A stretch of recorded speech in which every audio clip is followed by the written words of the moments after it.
In the silence of the sky tonight, questions burning in the light. The stories we were told for years are fading through the doubts and fears. History is wrong, the signs were there. History is written in the stars somewhere. Across the dark, beyond our view, a deeper truth is breaking through. Time resets again and again, cycles turning where we've been. Worlds awaken, rise and fall, ancient echoes call to all. Enlightenment is in the sound, consciousness is waking now. You're surely not alone. Learn the truth, strange reality with Dave Emmons.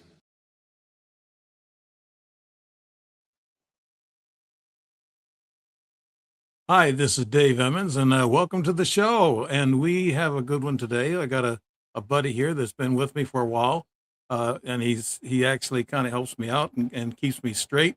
He doesn't beat me. He just kind of talks to me a little bit, get me going. My guest today is Michael O. Sedona, and he's right there. Hi, Michael. How you doing, buddy? Another wonderful day in paradise for me, Dave. There you go. Yeah, I tell you what, this is my first time using StreamYard recording, and I'm going to probably go live someday, but I'm doing recording right now. But this is your first time with me, buddy, on StreamYard, and actually the song did okay, except it had a glitch in it. Did you hear it? I think that was probably me accidentally setting up a queue, and my audio was on, and so it was my bad, not yours. Oh, okay. Sometimes it does have a glitch or two, and I have to talk to the producer about getting that lined out or whatever. I should have been muted, but I wasn't. Yeah, but this is Dave Emmons' Strange Reality, and we got Michael Sedona. He's from Sedona, and I love that place. He knows I love it, and he throws it at me every once in a while. And Michael is a multimedia developer, songwriter, screenwriter, musician, engineer, programmer, animator, TV show host, and a scientist contactee. Yeah, he can tell you some ET stories. And Michael is an author of software, a teacher, electrician, an electrical engineer. You can see the shows on truthon.tv, specifically Sedona UFOs TV. You might get me sure there's SEDO, SEDO .news website. Yeah. And so he'll tell you a little bit about that. That's been corrected, and I see it in my notes here. But Michael Sedona, how you been, buddy? Well, like I said, I'm just cruising through in a wonderful location, Sedona, Arizona. Yes. A world-class destination location. And I see that you've got guitars on your wall. I've got no guitars in my background, and that's kind of unusual here. Well, I also I got my military badges there, and awards, and all that kind of good stuff. Yeah, what is it? Rock and roll and alcohol and music. Sex, drugs, and rock and roll. I think. Well, I didn't do the drugs, and I wasn't really a big ladies man in the early years. So I just took it easy there. I didn't want to get married or anything real quick, but so I waited a while. But find the right one that way. Yeah. Yeah. But I love playing the guitar. I also play drums. You can't see the drums in this picture. It kind of cuts it short. There's a picture of me on the drums. That's my original instrument, but I love playing guitar. And ukulele is a Fender ukulele. I got it in Fairbanks, Alaska. Yeah. I had to have something to do, it's minus a real 40. Deal, right? Yeah. Besides counting snowflakes. Yeah. Okay, Michael, you opened up by saying you got so many chemtrails out there. Oh boy, they're just blanking the sun out. What's going on out there? Yeah, well, it's been 5 days straight that they have just been laying the trails down, not only in the grid, but then to add insult to injury, they come through at the diagonal and then add them another layer above that. And of course, the next day, my beautiful view of Cathedral Rock down the West Valley of Cathedral Rock, which I get to see from my patio, is full of white. It's just terrible goo. I call it chem goo. Started reporting. My wife and I both started recording, analyzing, documenting these chemtrails around 1995. and I was raised in an airline family. And so I'm familiar with what aircraft do, what true jet engines do, what turbofan jet engines do. Entirely different temperature configuration, fuel configuration, everything else. So it's virtually impossible to make a persistent contrail by a turbofan, modern turbofan running JP8, on your 30,000 foot level when you're flying in a biggie, a jumbo. Right. A heavy is technically what we call them in the airline industry. But anyways, at 30,000 feet, 32,000 feet, 360 days out of 365 in Arizona, the relative humidity is way below 70% at 30 to 42,000 feet. Yeah. Mhm. And the way to prove that is there's aerosons launched. Those are balloons that are launched every morning and every evening from Flagstaff, which is only 60 miles from here, that to give you the wind direction, the wind speed, the altitude of the balloon at the time of the reading, the temperature, the relative humidity, all these kinds of things about every 200 feet, 150 feet. And of course, it's done in meters. But this information is available. It's on the University of Wyoming's website, something like Wyoming something edu. I don't have it right off the top of my head, but the aerosons are posted there, and you can see them just a few hours after these launches happen every day. And I was watching in Phoenix. I was watching these chemtrails being laid out and laid out and laid out. I go and check the aerosons, and at 7 o'clock in the morning, it's 22%, 19% relative humidity. And that in physics, it's not arguable, is impossible. It cannot be, therefore, a condensation trail. It must be, therefore, something else. And then, of course, we had people like Cliff Carnicom back in the day who was finding ways of getting pieces of that air into a filter jar and reading the contents, and it was a lot of aluminum. Well, now the superstar of reporting on chemtrails is really Dane Wigington out of California. He's a California forester, and he's paying attention to what's happening to the trees and everything from this constant spraying of aluminum. But it's not just aluminum. It's aluminum oxide, barium titanate. Barium titanate. That's easy for you to say. And strontium. And so when you go get a upper GI at your doctor, and you drink this juice, that's this white juice, right? That allows the machine to see, because it glows, it reflects light and glows. That's barium. That's what we're breathing. Barium titanate. And if you take a laser and point it upward at night, you will see sets of sparkles going through the beam that are extremely bright. It's not dust, though, it's barium. And it's what you're breathing. It's not good for the pineal. It's not good for your respiratory. It's not good for Michael, anything. if we take that in our stomachs, doesn't that hurt us there too? I mean, if we take it internally, everywhere, it's a non-human chemical. Yeah. So no matter where you take it, even if it's for medicinal purposes, it's going to have a negative effect in some degree. And the more you do it, the more damage happens. So it's like aluminum is cumulative in the system. These kind of light metals are cumulative in your system. Yeah. So there's been so much of it, I've had to cancel tours. Yeah. I heard Trump said, hey, report this, take pictures and report it to them. But nothing's done. It's just like like DOJ. They're not getting anything done either, are they, Michael? No, not we have gone from, okay, can I get a little conspiratorial? Yeah, for entertainment purposes only. There are some platforms that may, but we're going to put the disclaimer there for entertainment purposes only. Okay, I'm gonna throw a a question at you that's just for entertainment purposes. I happen to know that the Donald John Trump that got elected president is 6'3". 6'3". That's taller than almost anybody who doesn't play basketball. Yeah. Right? Right. Okay. Mhm. He used to call Marco Rubio what? Little Marco. Little Marco. Little Marco. Why? Because Marco's 5'9.5". Yeah.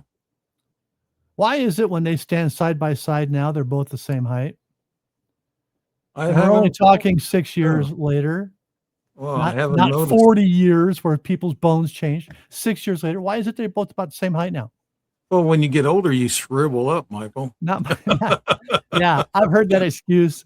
Sorry, you look at me 6 years ago, now 6 years from now, there will not be more than a quarter of an inch in that 12-year period.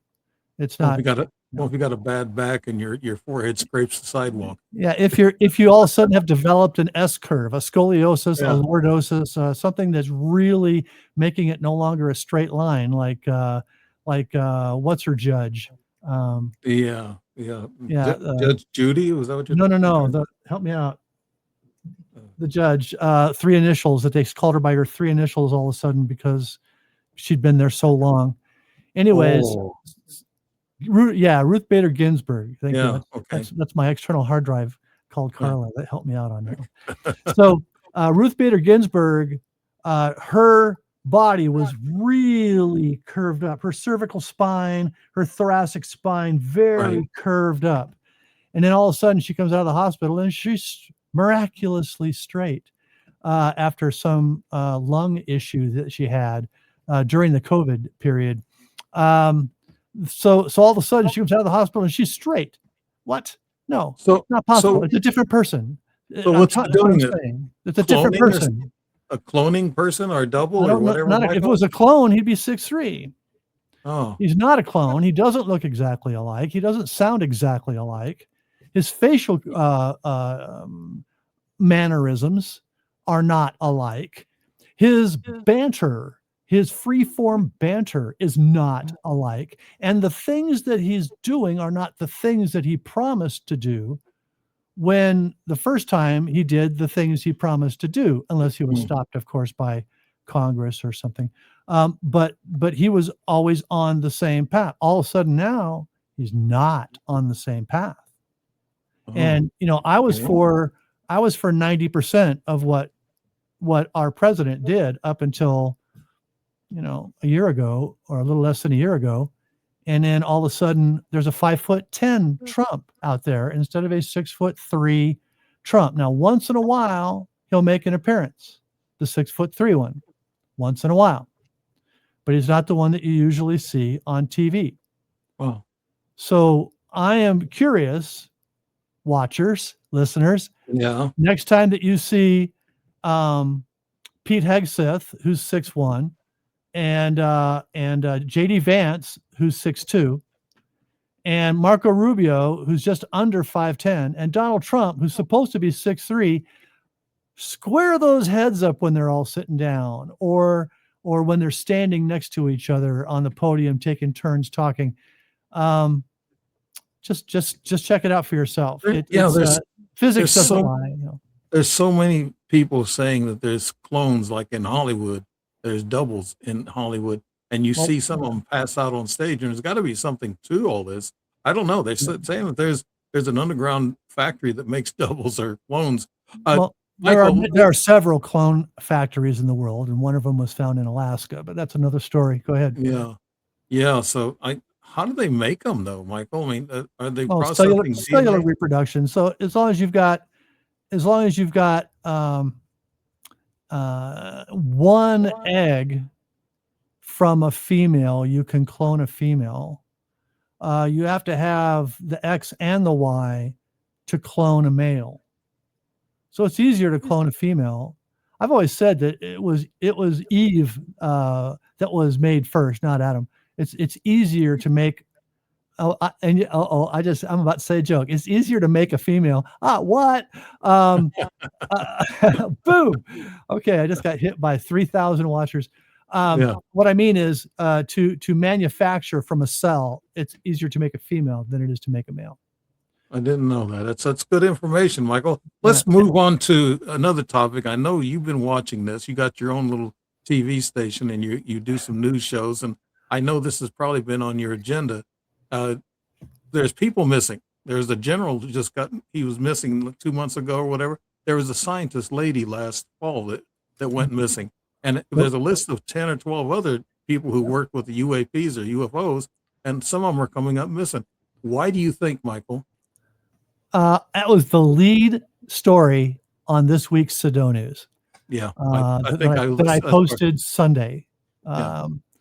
So anyways, yeah, it's very interesting that anytime a major takeover, a major change, a complete revolution happens in a country, and you can read this over the last 250 years or so, the first thing that happens is false stories start coming out. False stories about this, distractions about that, the opposite of what reality is. And then the intelligentsia goes missing. Those are the people who can figure out by watching what's really going on and what's going to happen next. And they're going to be the ones that warn, the rest of the community that they need to do this to stop it. And so this happened during the Clinton years, quite a bit. It happened during the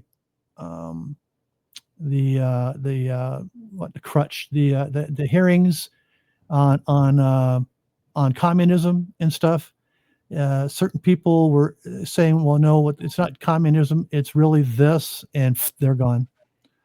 It happened during the Truman administration when MJ-12 and Yes. MK Ultra and those things were developed. There was a rash. And then in the 1990s, when cures for cancer were being leaked out, B17, Laetrile, blah, blah, blah.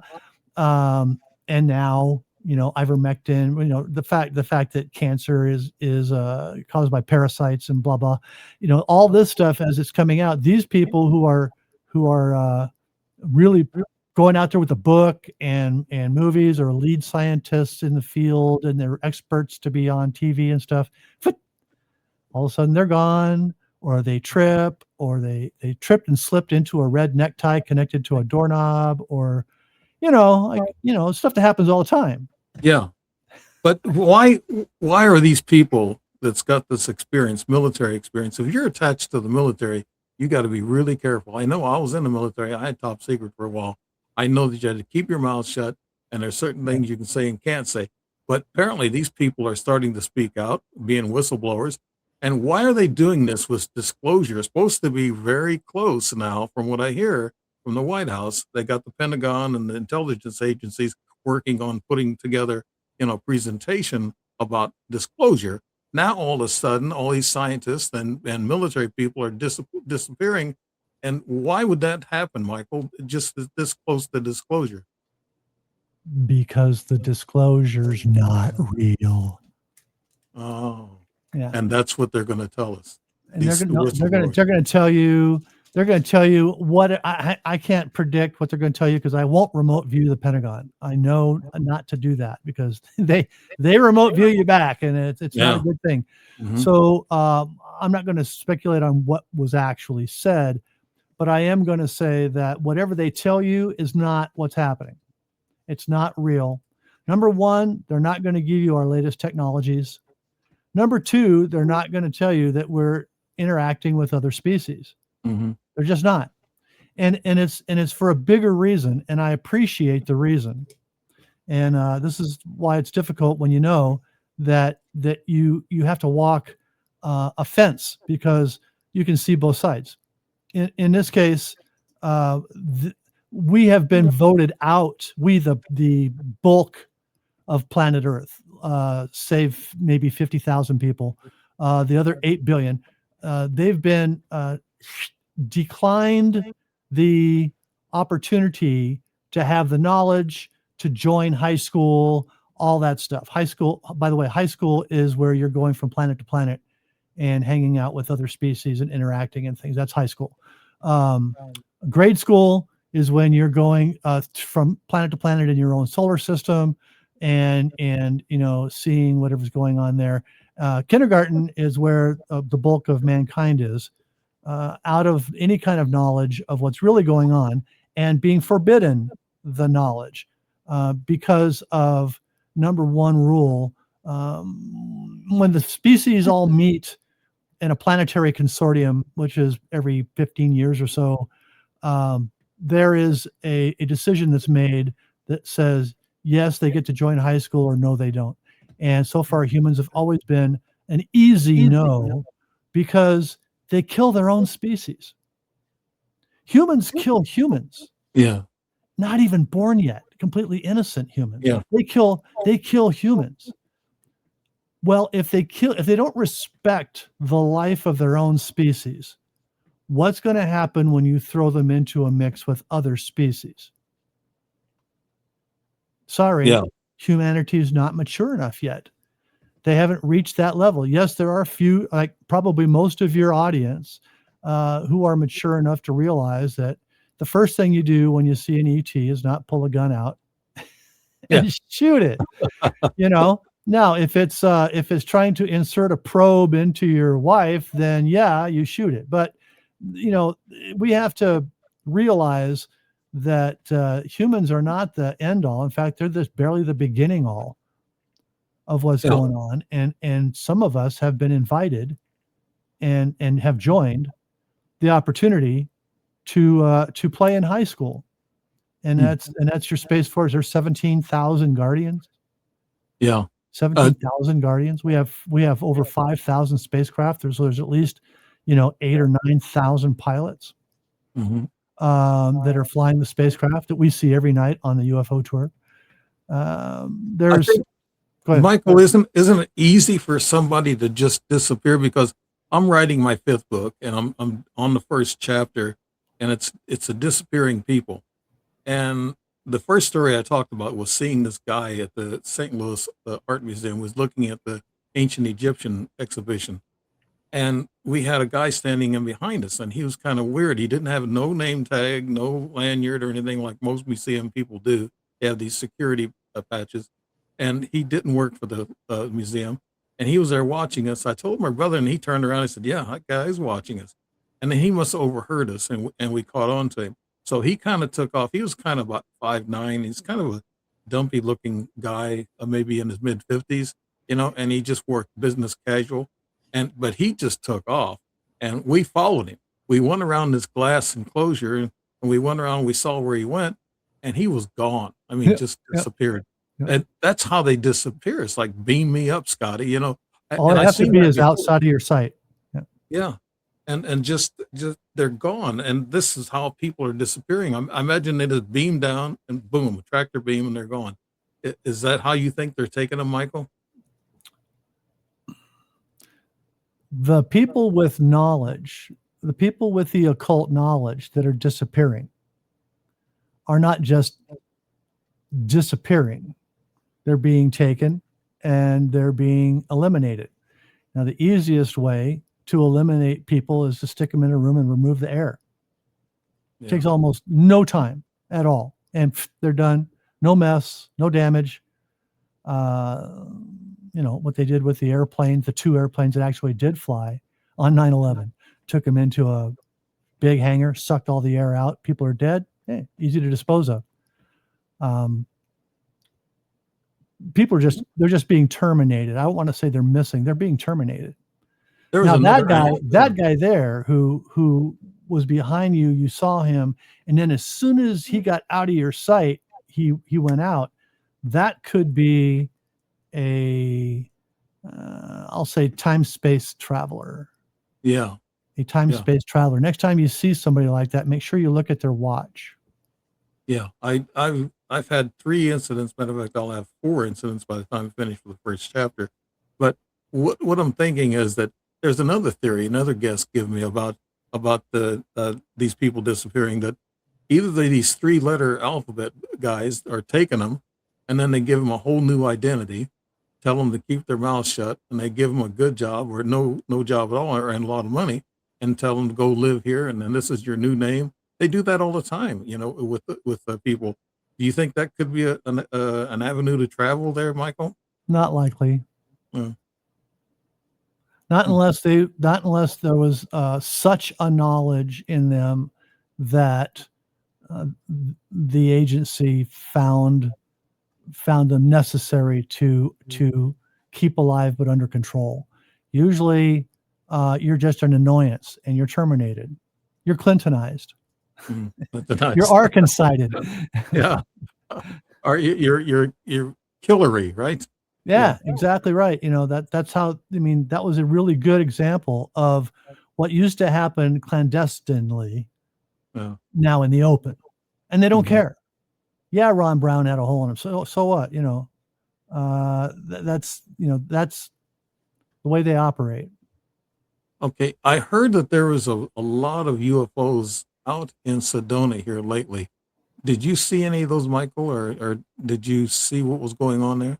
I have not seen during our normal tour time, which is right after sunset. I have not seen anything more unusual or unique than we've been seeing virtually every night for a number of years now, and that is on a moonless night somewhere upwards of 200 or more spacecraft, and a dozen satellites and a dozen airplanes like we always see on a tour. But the tour's numbers have gone up. From 2018, we were seeing 15 ships a night and a dozen satellites and a dozen airplanes. Now we're seeing 200 ships a night and a dozen satellites and a dozen airplanes. So, it's all gone like crazy. And in conflation with that, in the 2018 years, about every 30 to 40 days, we'd see an exotic, something that's not from Earth, something that we're not flying, something that breaks the rules, something that's doing something that, you're not allowed to do. And the more it increased on the number of ships, the more it decreased on the number of exotics. And it's been, I think, probably 18 months since I've seen an exotic. Wow. But I have seen video from a friend of mine who lives just about 10 miles northwest of me. And he has a ring camera video, and I'm going to get him on the Sedona UFO show. He's got ring camera video showing all of these light-based objects, not beings or ships, but light-based objects. Some might call them orbs that move or whatever. And they're going in many different directions. And he sent his wife out, and he's inside the house watching the camera and giving her communication, and it says, raise your hand and stuff. And she would do that. And these lights were going around, and one of them went around behind her in front of, so the camera, so she's like 50 feet or so from the ring camera. And this goes like behind her. You can see it coming in front of her relative to where the camera is, and into the wall and out through the roof of their house. Wow. And he says to her, did you see that? She says, no, but I heard like something hit the roof. Yeah. What? So I'm investigating these. These are very interesting to me. Are these round orbs, bright round orbs, Michael? Are they? They're unusual. You can't tell if they're round. I haven't had a chance to get the video to do my analysis on it yet. But when I saw it on the phone, with a single viewing, I'm not using my tools in my computer because I'm a video analyst. So, I have ways of testing this and that. But in this particular case, just seeing it, I saw what was a constrained size of and streak of light behind it. So at 30 frames a second, there's a good 3.5 to 4 frames of light still going on as fading as this thing goes by. It's moving at it's moving at a bug rate of speed, like bugs, Right. like What? people used to confuse the rods with back in the Yeah. old days. What all are the small orbs? I know with the bright entities that are walking around they look like a human, but they're just white light. They stand up or they're smaller. But what are these little orbs? What do they do, Michael? What's their purpose? So I'm asking the verse that right now off of your question to see what answer I get. There are many more life forms than we are privy to know about. So this is some form of. So what I get from that is this is some form of life that obviously is non-corporeal, but in the way that it utilizes or reflects light, photonic energy, is I'm just getting this now, because I've never heard this question before. Okay, so it's like photosynthesis, only instead of turning photonic sunlight, broad spectrum photon and water, and creating life material, carbon-based life material, and exuding oxygen. It is like they collect photonic energy and live on that. But the way they were moving, I would swear they also would have to stay in motion. So that there is something about motion and the photonic energy that these things are utilizing to do their movement. You got music coming from your butt. Right.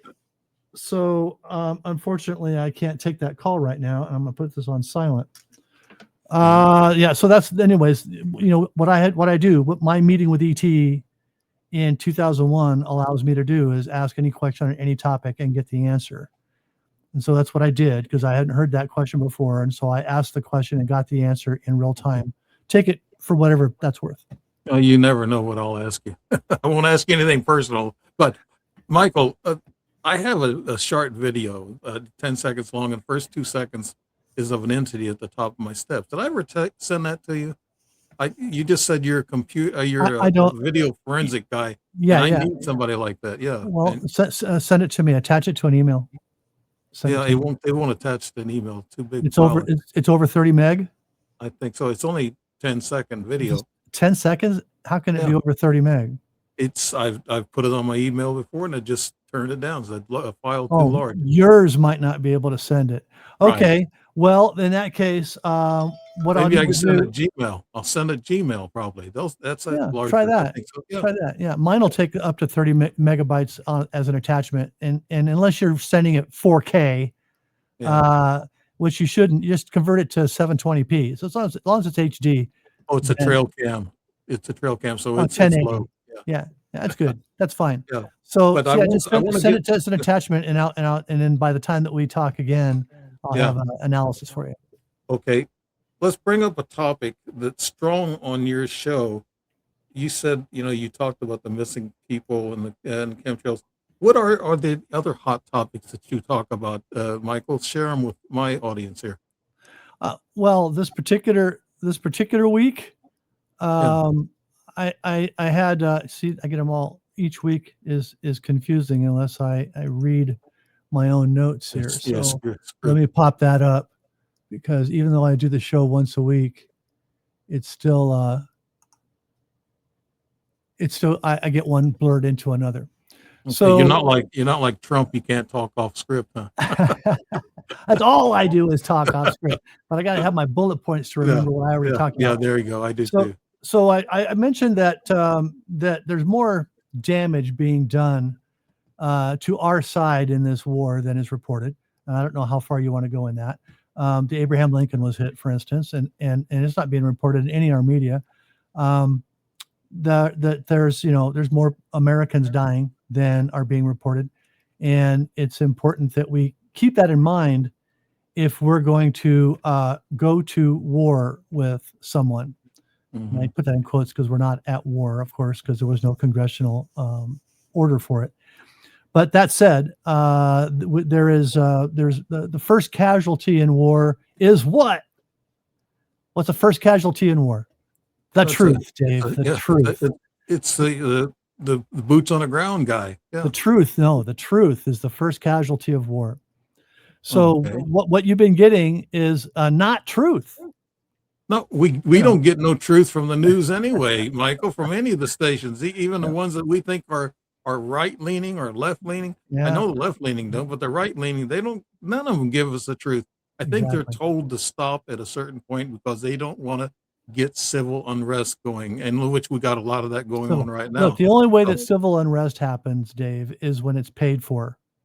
yeah, and it's being paid for AK highly now. Yeah. Soros and all that for this, Yeah. like no kings. Mhm. How in the world? I got a question. How in the world are you going to play poker with no kings? It's just so dumb. And then Elvis and Michael Jackson want to know what all this protesting is about. Yeah. Elvis Yeah. and Michael Yeah. Jackson. Yeah. They're the The kings of king rock of and roll. Yeah. rock and the king of pop. Anyways, Yeah. I've got to joke about it a little bit, right? Oh, Okay. and Yeah. that's something we can joke about is no king's protest. I mean, what is the irony is, the supreme irony is of that, Dave, that when when you have a king, if you say something against the king, what happens to your head? And yet these people are all out protesting freely. No one's stopping them, but they're saying that we have a king. That right there, if not completely ironic, could border on the oxymoronic. Yeah, we can get deep into that topic, but the way I feel about things, let's show common sense here, and I think that's why the ETs don't want much to do with us, right, Michael? ETs Because don't want something. ETs don't want anything to do with us because we have fear. That's the first thing, is the level of fear that the general public exudes is disgusting to them. And then for those of us who've learned to eliminate fear by gathering knowledge, because that's what defeats fear, there we are still surrounded in a 50-mile radius with other people. People ask me on tour sometimes, why don't you do a CE4 or CE5, call them down, all this kind of stuff. I said, because you see this whole town down here below us, full of people with fear. And they're so loud in their exuding of loosh and fear that we can't get a clear signal. And ET wouldn't want to come see us. Now, if we want to go 50 miles into the boonies and everybody on the tour has been trained to have no fear, at least for the tour, then we got a good chance. Mm-hmm. But on I have to be very frugal with my time.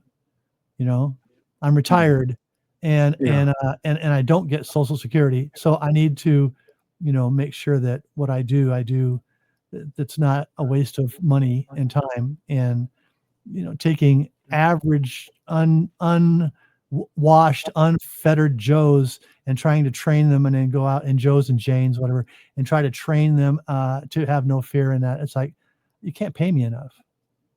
I find the biggest fear, and I have this fear. I saw a reptilian in my bedroom back in 2011, 2012, and it was in. I woke up about 5:30 in the morning. I had to go take a leak, and so I woke up and I turned around and looked towards my closet, and there stood about a 5'7", 5'8" reptilian. What color was And he was green and gray. Not bad then. Not Yeah. necessarily bad. Yeah, good. Yeah, but he looked like a cobra in the face. His head, it looked like a cobra, and it scared the heck out of me.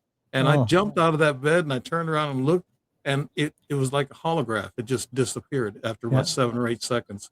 It just showed itself, and it was it had gone. residual. That's fun. Yeah. Yeah. But I was looking under the bed for a snake, and I stopped. I said, "Oh my God!" I said, that scared me because I'm afraid of those cobras and those snakes. I see cobras, people handling cobras. I have to turn it off. I said, "Oh my God, this is stupid." It makes you sweat, doesn't it? Yeah, it's handling those cobras like that, because they're snakes are unpredictable. If you see a 7-footer that's black, don't take your eyes off of it. Why is that? You can't trust them. You can't trust them. the vast majority of them are unpredictable. I saw So you black. just don't want to take your eyes off. Just don't turn your back on it, is what I'm trying to say. Yeah, I saw black cobras in Vietnam, and I saw one that must have been 12 feet long. I'm not talking about cobras. I'm talking about extraterrestrials. Oh, if you see a Draco reptilian, a black 7.5 to 8.5 foot reptilian, and its wings might be tucked, so you might not see them.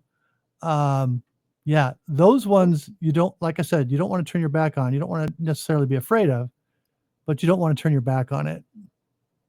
Are those the one who eat people? All of them will if they have that sort of knack. You know, like not everybody eats sardines, but a lot of people do. Mm-hmm. Well, reptilians, mammals are tasty. So and if you look at it, and a lot of them are fatter than they used to be. So.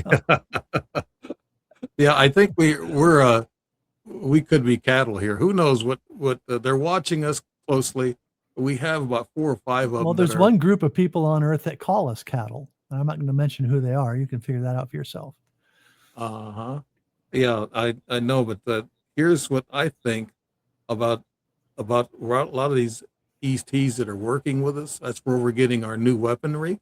They got that new weapon they use in Venezuela, and it's supposed to be a sonic weapon that makes everybody sick. And they're claiming they might start using a couple of those weapons over in Iran.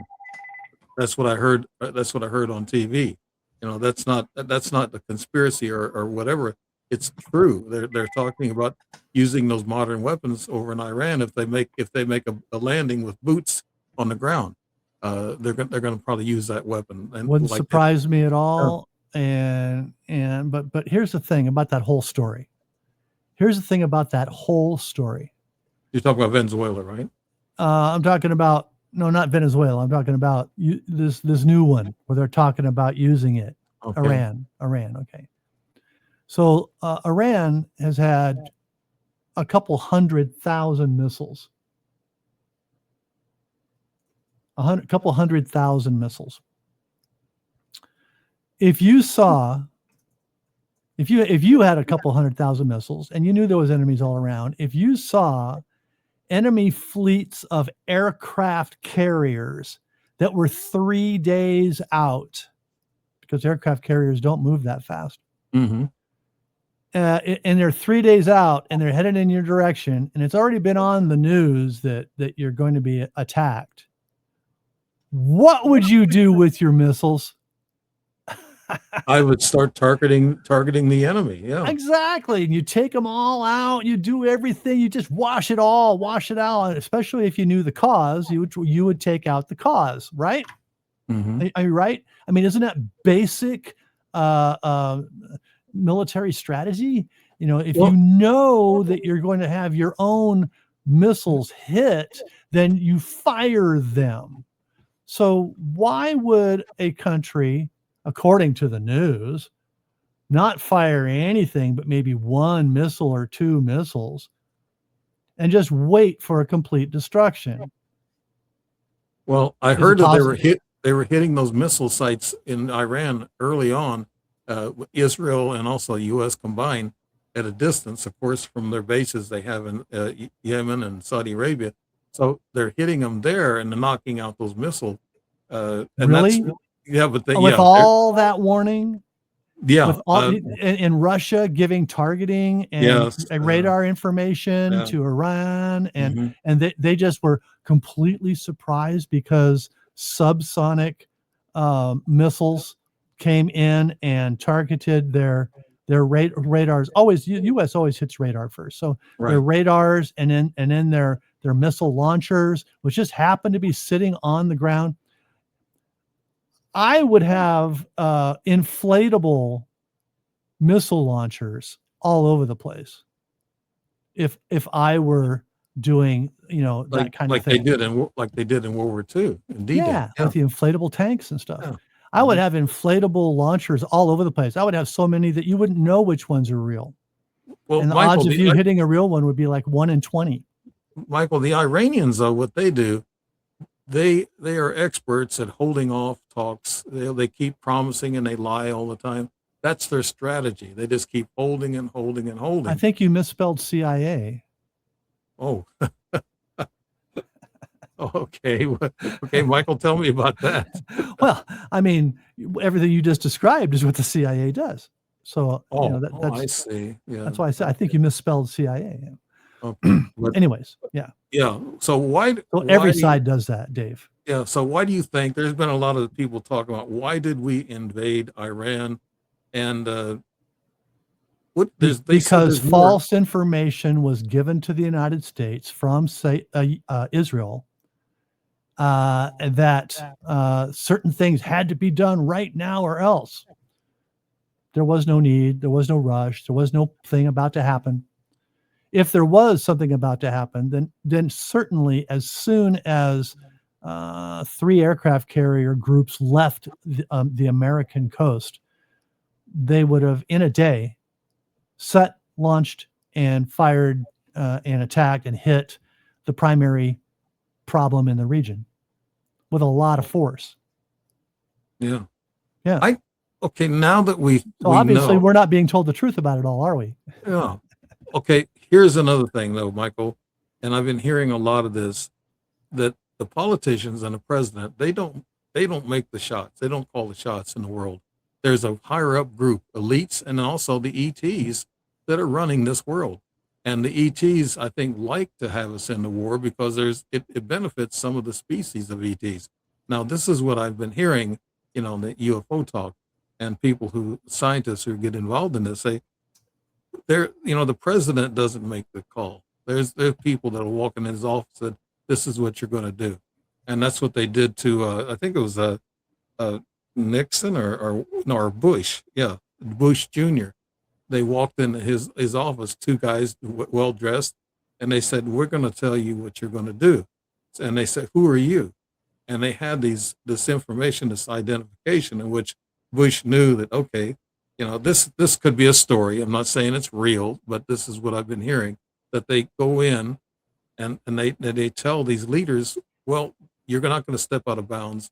These are your boundaries, and we're going to be watching everything, or somebody's going to be, unalived, whatever. But yeah, I heard, I've been hearing those stories that they're not in charge. They're just puppets, the politicians, Michael, and they're paid off puppets too. Jesse Ventura said that exact same Yes. story. Yeah. That's who I was trying to think of his There name. was the blonde, tall governor guy that we used to have here when the ET thing happened, when Phoenix Lights happened. Yeah. Okay. Yeah. Something the third.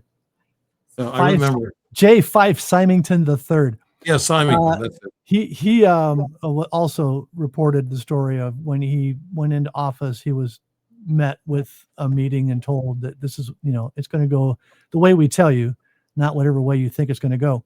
And again, this is part of the problem. And while World War IV just ended officially in December of 2024, there were ETs that were on the good side and ETs that are on the bad side. Yes. And some of those ETs are the same species.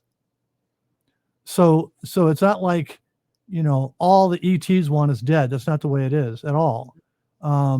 But a certain group would like to see 95% of the human race removed because the human race is problematic. It's problematic. And if you look at the dots over time, you would conclude that there is no hope for the human race to grow out of this. It's just the way they are. It's like pit bulls, they may look fine, but put it next to another one and there's going to be a battle. And it's kind of the way humans are. It's unfortunate that we're this emotionally immature and in the anger and fear departments of our emotions. If we were more mature in all the emotions, especially in love and joy and that kind of thing, we could have a bigger chance for success of actually joining high school. But as soon as it looks like there's going to be like the 6'3" Trump. He puts 7 different peace deals together, bam, and ending all these wars and pulling all our people out and bringing them home and all that. Right. And then as soon as we get to a point where it looks like, hey, we might actually make some progress here, boom, a 5'10" Trump comes in and starts, attacking everybody in the Middle East and assisting someone else with attacking everyone in the Middle East. So you think it was a mind change for Trump, or something changed him? He was reset, I guess we can call it. No. You missed I guess I was too subtle. The 6'3" Trump was doing all these peace deals and things, and the 5'10" Trump, not the same guy, is doing all this other stuff, this opposite stuff. It's opposite of what the 6'3" Trump was doing. Well, they say Trump and Barron and the family are time travelers, and they're Palladians. Yeah, I've seen the book. Yeah, the book, Barron Trump's book back in 1889. Yeah, like right. That, But who's to say that Barron wasn't named Barron because Don knew the book? Remember, DJT's uncle was one of the 3 people that got all the lab equipment and notes from Tesla when Edison had Westinghouse had Tesla killed out in front, with a truck out in front of his lab. Right. Anyways, boom, they were in no time getting all those notes and stuff, because that is the occult knowledge. Remember, Tesla provided free energy to New York City. Yes. And now free energy might get you unalived, right, Michael? Certain things I should not say, probably. Okay. All right. Let's just say that I do know about it. Yeah. Yeah. But there's been, like, people invent cars that run on water. Right. They don't easily make it to the market. Built that unit back in when was the first HHO? Back in 2006, I think, 2007, something like that. When I built my own first HHO unit. But it's not time for that, and I think that I purposely moved away from that and into magnetism, because magnetism works upside down, underwater, all kinds of things where HHO might not. So and magnets last 2,500 years. So there's that. Now the propulsion that the UFOs use, they probably use different types of propulsion energy. Mostly are all some derivative of plasma modulation. Yeah, plasma. Yeah, because we were using mercury to create the plasma, but it started spitting out pieces of gold and stuff, and that was problematic. Ironic, right? So they've worked now into more of a gaseous source for their plasma. I see. So if you put mercury in a centrifuge and stir it up really good, you make gold. Is that what you're saying, Michael? Spins off pieces of gold. If you push water at 300 meters per second, then you're going to get plasma. You're going to get plasma coming off of it. And mercury is super efficient at producing the plasma, which is what Die Glocke and other German saucer technologies and things started off with using. They were just pushing mercury at unbelievable speeds. But when you do that, it breaks a little bit, and gold is right next to mercury. And so if you break a little bit mercury, like what you would call a proton, then you've got gold. And so those little things will be spitting out and causing problems because they're metallic. It's like all of a sudden you got a sparkler that's going on, and the little sparkles are causing damage to the thing that you're using. And so that was kind of what they did. So they moved away from mercury eventually when we found out that plasma could be actually created from damn near anything. Yeah. Wow. The propulsion system, they use magnetism, plasma.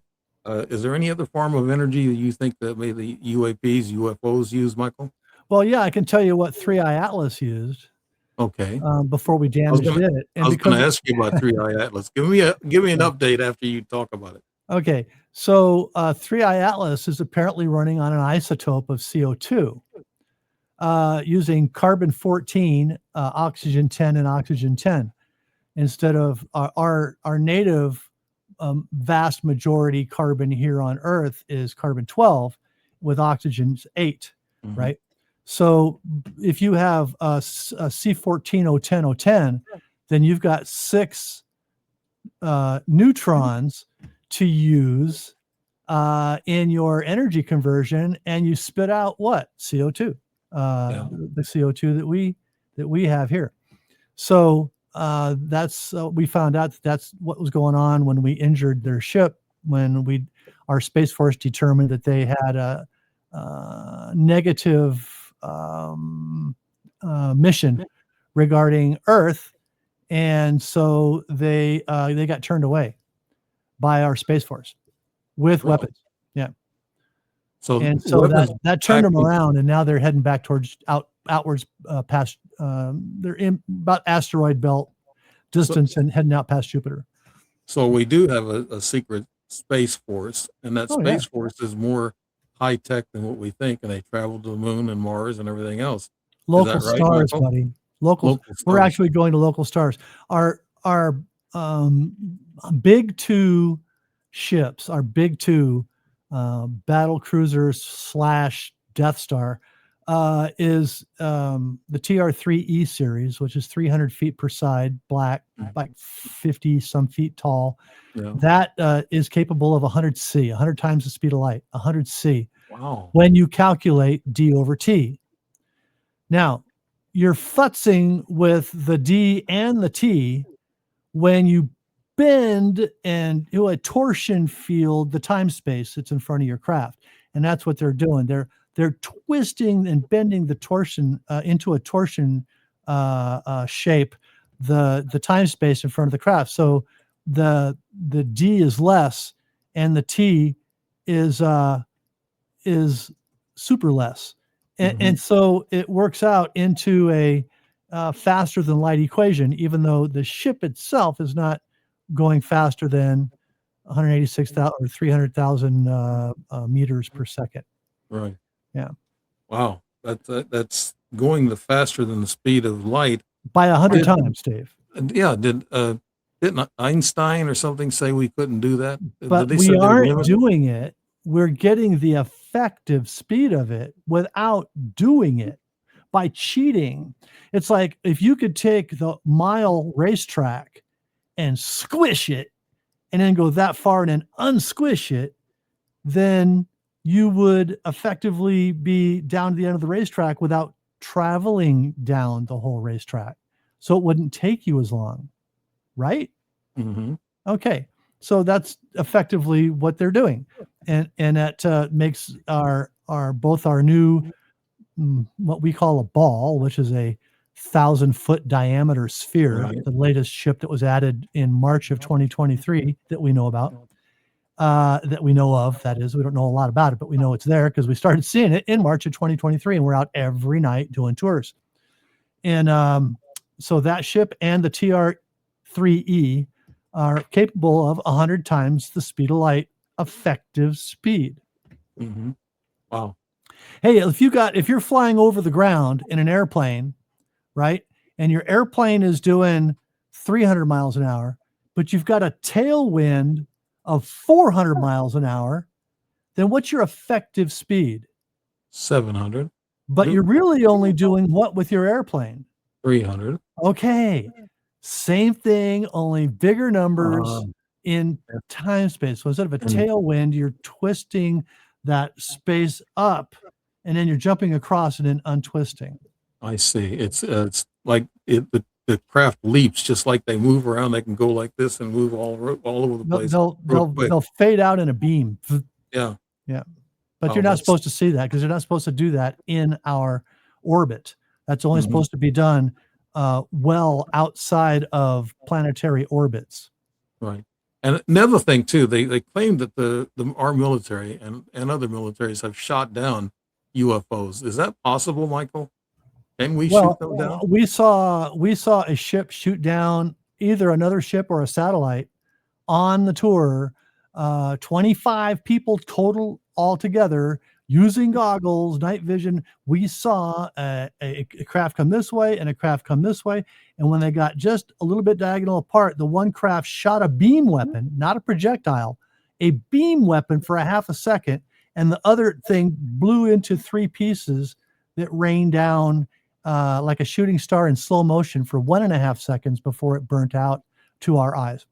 And this happened a good 250 miles to 300 miles up in space. That's what you alluded to earlier. There's some species, ET species, that are enemies of each other and they fight each other. And Well, this not is necessarily enemies of each other, but rooting for different sides of our battle. Okay, let me get that straight. I'm not saying that they would go home and battle each other because they're not humans, for God's sake. What they have done is some have chosen sides in our battle, and if that species would be the primary species of planet Terra after this battle, then some of them are going, yeah, wipe the humans out, wipe the humans out. The other side is going, wait a minute, they have a right to life like everybody else has a right to life. And so that's the, that was World War IV for all practical purposes, which as far as the ETs are concerned, that's over. They didn't win. They didn't get us to kill ourselves. Yeah. Michael, do they have a galactic federation that rules what they can do and what they can't do, Michael? That would be a really, really big territory. So I don't think so. What we have is a planetary consortium. So, for instance, our little piece of the arm of the galaxy, in our piece of the arm, so there's the ball in the center, and then there's like 2/3 of the way out on this arm is us, and then there's a few more density of stars out further on that arm. But right where we are is a blank spot in both dust and stars. And there's only there's 41 other stars along with our sun, 42 total, that are in some kind of a governmental arrangement, I'll say political arrangement, called the Planetary Consortium. And so in those 42 stars, there are some 100 species of high school beings. And because we do have representation in high school, I'm going to say that Earth is one because of the 50,000 or fewer that are actually involved in it. Yeah. So they're hanging out at our space stations, the 7 classified space stations, and we are traveling to their space stations, maybe their planets. I don't know. I'm not privy to that part of any mission, but we're traveling to their planets as well now in these 2 types of craft that are capable of 100 C effective travel speed. All right. One last question I have for you. We talked earlier about people disappearing. Do you think, Michael, that with these top influencers or these scientists or these military geniuses working with UAPs, if they're being disappeared, using that kind of word, but how about low-level influencers like ourselves? Last year, I was followed 4 times, and these weren't guys in black. These were guys wearing bib overalls. I guess they're being paid, to attract people, like a private eye or whatever. But they're there to intimidate, I would imagine. And I had a girl, a week or 2 ago, take a picture of me in the backyard about 7:40. It was dark, and I saw her standing at the fence opening where you can go out to a gasoline station and get milk or bread or whatever. They open that up in our complex so they can walk in and out. But this girl was standing back towards me and made a little noise. I turned around and looked, and I saw her. She had a cell phone over her head, and I know she wasn't taking a selfie because it was shot over her head. And I thought, oh my God, taking a picture of me. And I've been hearing about these people disappearing. I said, oh no, am I next? What do you think, Michael? How about low level? First thing that I would do is go grab that phone out of her hand and then take a picture. She was gone. She was gone too. Yeah. And if that's the case, if they're there and gone, then you just got to go, okay, let me give you a show.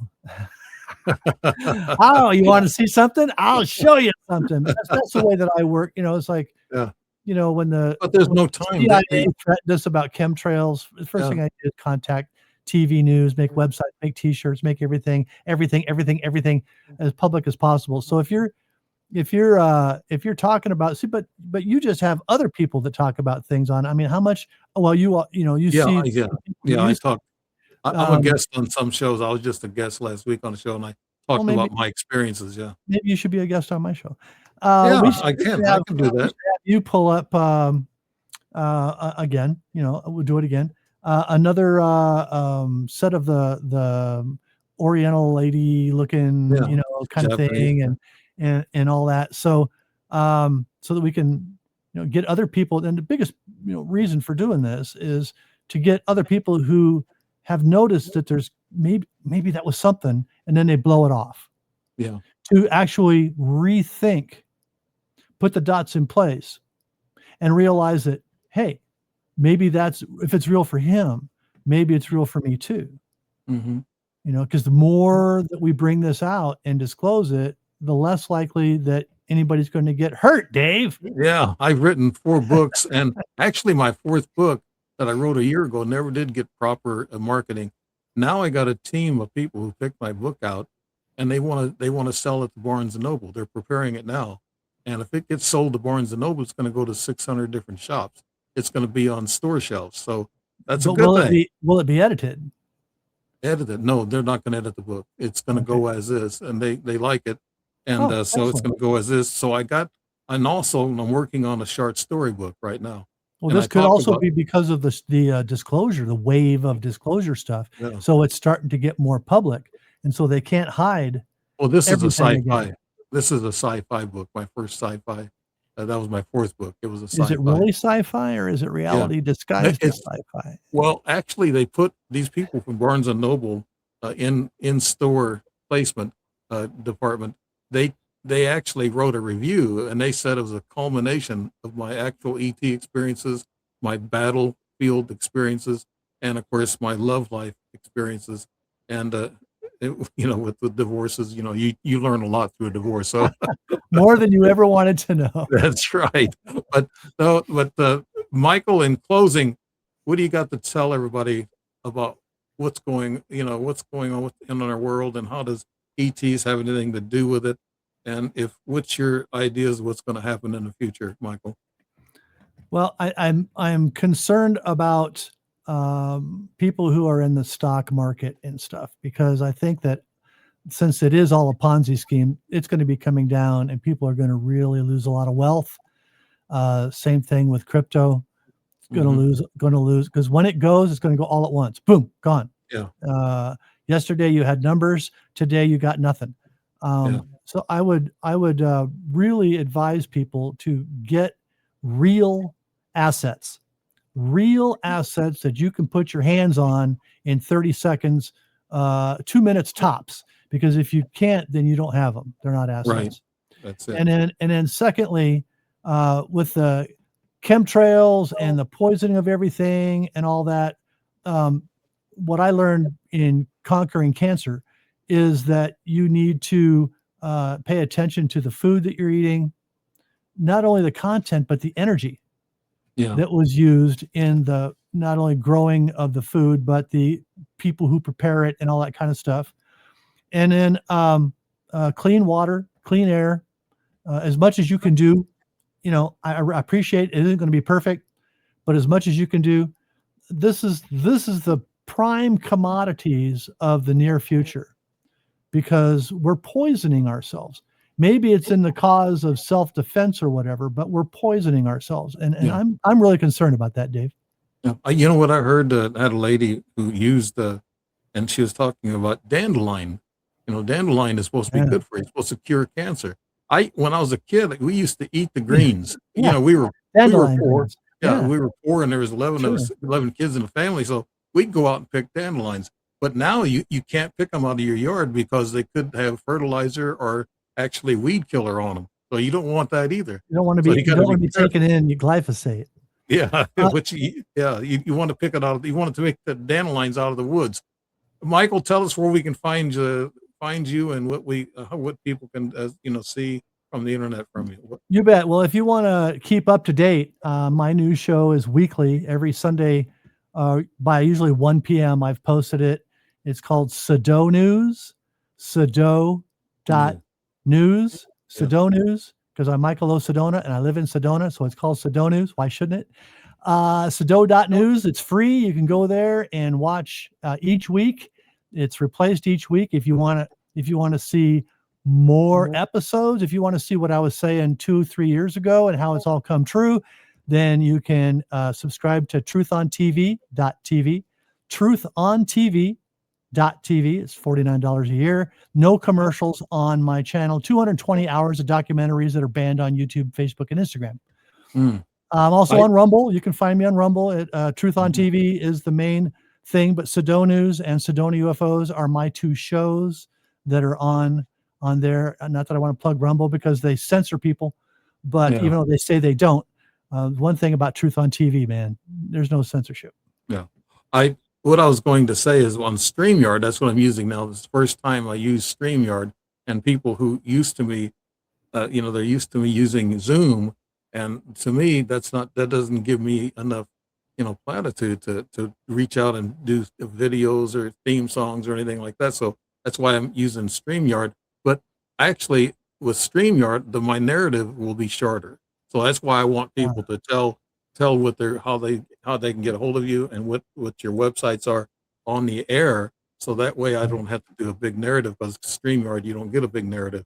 So Michael Sedona, I thank you for coming back, and I'm going to send you that little clip I got, and hopefully I'll give you a little bit of instructions first 2 seconds, and also I'll talk to you soon, because once I close StreamYard out, it's not like Zoom. You don't get a chance to talk afterwards. Oh, okay. It says it's done. It's So that's getting used to StreamYard. That's how it is. Well, Michael thank you, Sedona, Dave, for having me on again, and I hope that your audience enjoys, the latest episodes of Dave and Michael. Yeah, there you go. Yeah, we're gonna have to do some more shows. I've always got you on my hot list, so that's it. But it's it's great to talk to you. I know you got a lot of different information. You got your own shows, so thank you so much, Michael Sedona, on visiting Dave Emmons and the Strange Reality. And we thank everybody for attending. Thank you so much. And we're going to end the show with a thing.